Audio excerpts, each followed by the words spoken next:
아침 뉴스의 맥을 짚어드리는 시간 뉴스연구소. 오늘도 두 분의 연구위원 함께합니다. CBS 조태임 기자 그리고 경향신문의 박순봉 기자 어서 오십시오. 안녕하세요. 예, 첫 뉴스 어디로 갈까요? 역사 쿠데타 현재 진행형이라는 정청래.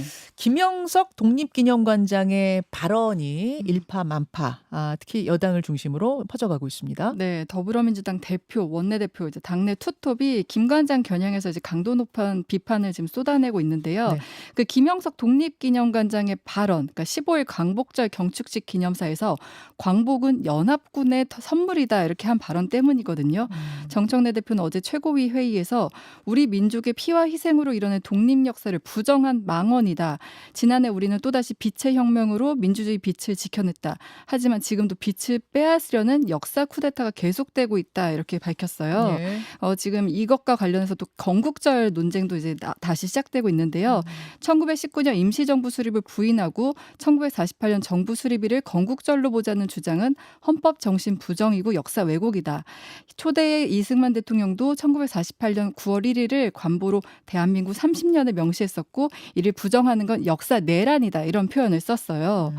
민주당이 지금 강조하는 거는 이제 대한민국은 3.1운동과 임시정부의 법통을 계승했다. 이 헌법 전문이고 이 헌법적 정통성을 지키겠다는 건데요. 이 발언이 나온 배경을 보면은 지금 이제 정청래 대표 체제 이후 좀 선명성을 강조하는 분위기잖아요. 예, 예. 그 연장선에서 김 관장 발언이 어떻게 보면 뉴라이트 사관 이것과 관련해서 역사 왜곡, 헌법 부정의 문제로 좀 확전시키면서 좀 정체성 이슈를 좀 선명하게 가져가겠다 이런 전략으로 해석되고요. 또 다른 배경은 김 관장이 윤석열 정부 시절 임명된 공공기관장이에요. 네. 그래서 정 대표도 이 얘기를 거론하면서 역사 내란 세력을 철저히 척결하겠다 이렇게 말을 했거든요. 예. 그리고 김병기 원내대표도 독립운동을 부정하는 자에게는 국민의 세금을 단 1원도 줄 수 없다. 즉각적인 파면을 강력히 촉구한다 하면서 파면을 주장하고 있어요. 지금 김현석 독립기념관장 문제 이제 공공기관장 임기 문제로 연결됐는데 지금 이진숙 방통위원장도 지금 이 문제에 걸려 있잖아요. 그래서 네. 민주당은 정부 조직 개편을 통해서도 이진숙 방통위원장 임기를 좀 짧게 해야 된다 이런 입장인데 김병기 원내대표실 쪽 얘기 들어보니까 오늘이나 내일 중으로 그 대통령과 기관장의 임기를 맞추는 법 개정안 발의하겠다는 입장입니다. 현재 요거 관련된 법안 지금도 이제 11건이 발의돼 있긴 한데 네. 그러니까 원내대표가 이제 발의하는 건 그만큼 이제 강한 의지를 보여준다 이렇게 볼 수 있습니다. 그 김 관장의 발언 다시 한번 보자면 광복은 연합국의 선물이다. 그러니까 전체 중에서 요 문장이 지금 문제가 되고 있는 네. 문장인 거고 건국절 이야기를 이번에 또 꺼낸 건 아니죠.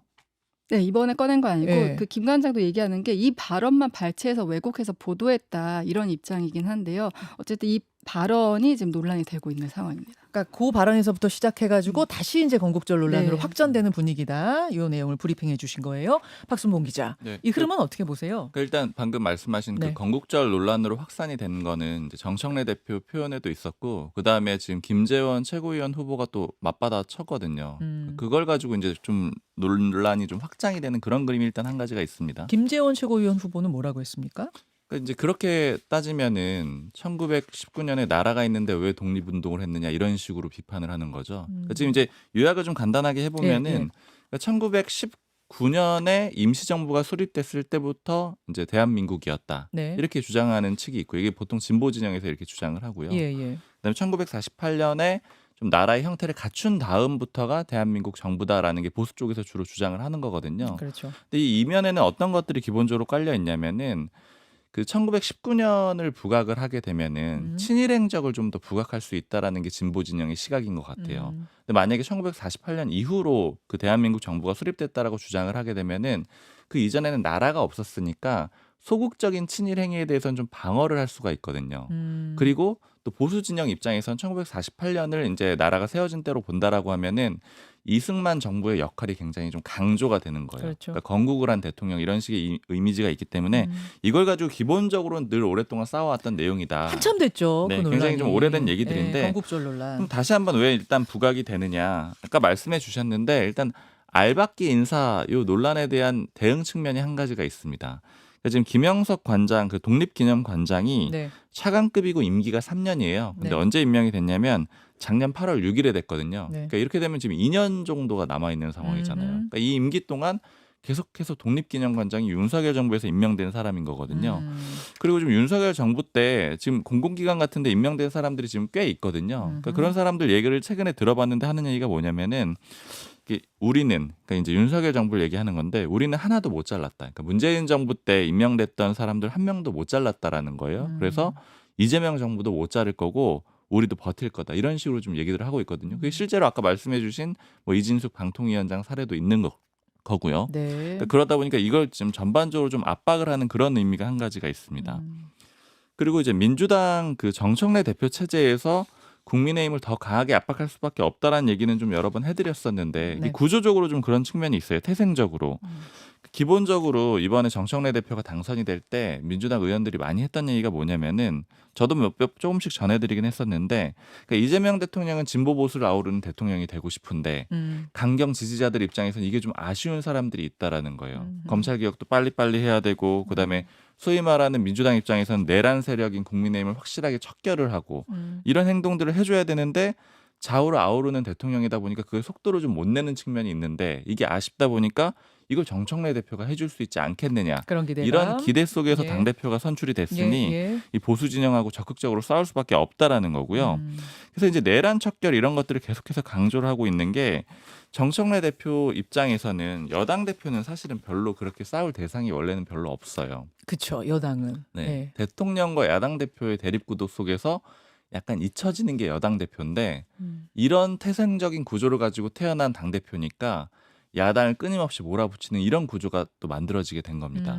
그리고 그 이면에는 여권 전반적인 전략도 하나 깔려 있는데, 이게 뭐냐면은 이제 정청래 대표 어제 최고위원회의 발언도 보면 빛의 혁명으로 아까 읽어주셨는데, 빛의 혁명으로 민주주의의 빛을 지켰다 이런 표현 쓰고요. 네. 그다음에 이재명 대통령도 8.15 광복절 맞아서 국민임명식하고 되게 대대적으로 행사를 했잖아요. 그렇죠. 이 이면을 보면은 이 빛의 혁명이라는 게 결국에는 이 광복절의 표현하고 좀 맞닿아 있다라고 보는 거거든요. 그러니까 결국 계엄 세력, 내란 세력을 빛의 혁명으로 막은 것, 이거하고 광복절이 다 맞닿아 있다라고 보는 거죠. 그러니까 그 정통성을 거기서부터 쭉 끌어오는 이런 과정인 거거든요. 네. 그러니까 이렇게 되면은 국민의 입장에서는 굉장히 그 설 자리가 없어지는 거예요.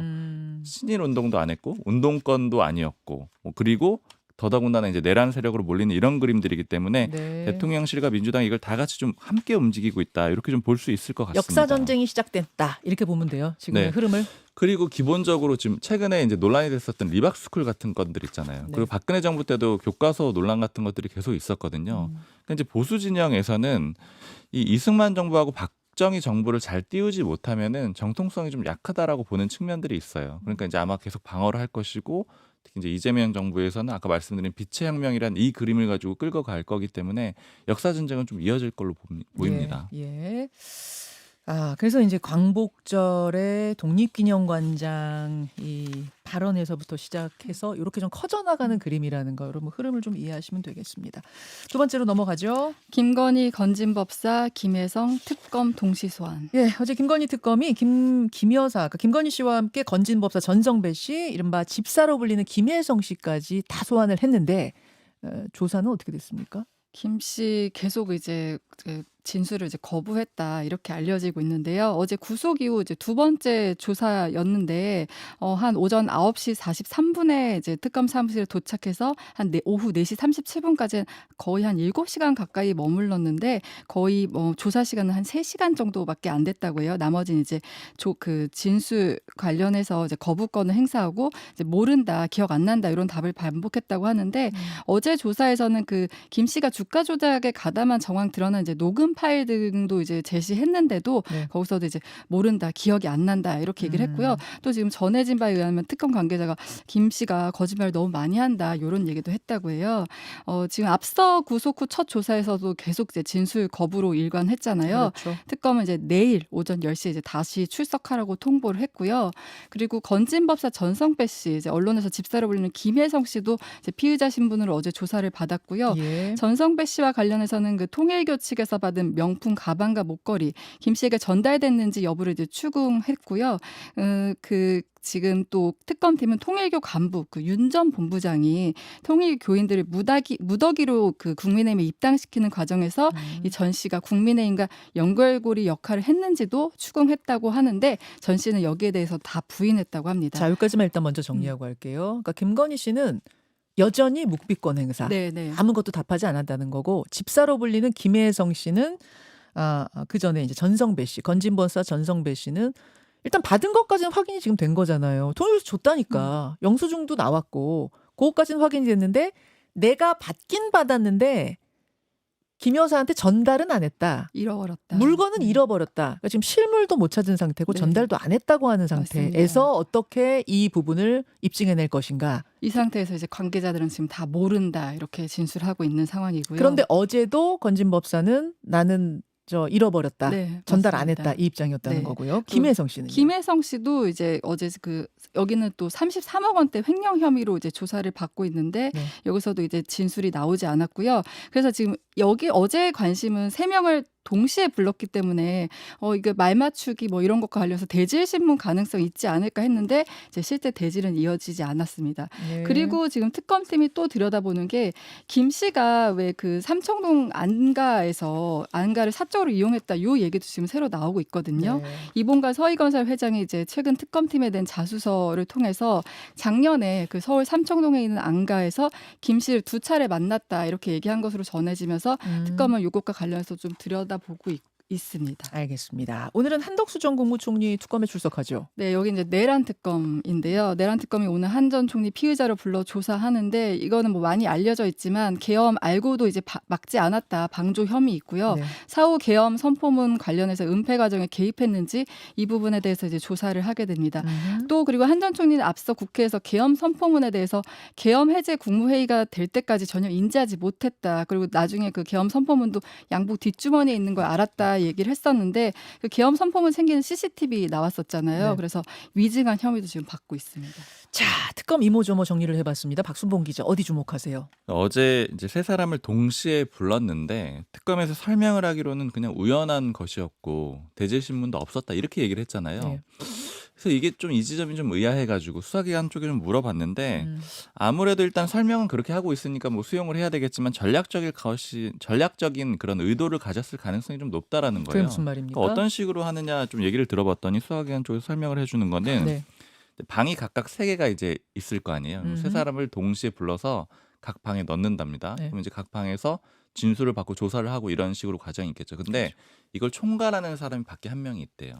밖에 한 명이 있어가지고 귀로 동시에 3곳에서 진행되는 조사 내용을 듣고 있고 네. 그다음에 진술 조서 내용도 문서로 계속 보고 있는답니다. 그래서 이 사람이 뭘 하냐면은 여기서 이제 김건희 여사가 이렇게 얘기를 했으면은 야 저기 김혜성 씨한테 이렇게 물어봐 이렇게 시킨다라는 거예요. 그래서 사실상의 대질 신문이 이루어지는 대질 거예요. 신문을 사실상의. 하지는 않지만 여기서 질문을 듣고 이렇게 물어보라고 해서 이제 일종의 말 맞추기나 이런 것들을 좀 막을 수가 있고 그다음에 조사의 굉장히 효율성을 높이기 위해서 이런 방식을 한다라는 거예요. 근데 아하. 실제 특검이 했는지 확인은 되지는 않았는데 아마도 이렇게 동시에 같은 시간에 불러가지고 조사를 했다라고 하면은 이 수사 기법을 활용했을 가능성이 좀 있다라는 거예요. 근데 그런데 어제 김건희 씨가 아예 답을 안 했다는 거잖아요. 그렇죠. 네. 이제 그러면 이제 수사가 좀 어려워지는 건데 어쨌든 이런 기법을 쓴다라는 것 자체도 좀 공개를 하게 되면은 어쨌든 이제 그 피의자들이 대응을 할 수가 있잖아요. 이제 그래서 그냥 우연한 것이다 뭐 이런 식으로 얘기했을 가능성이 좀 있다라고 보고 있습니다. 네.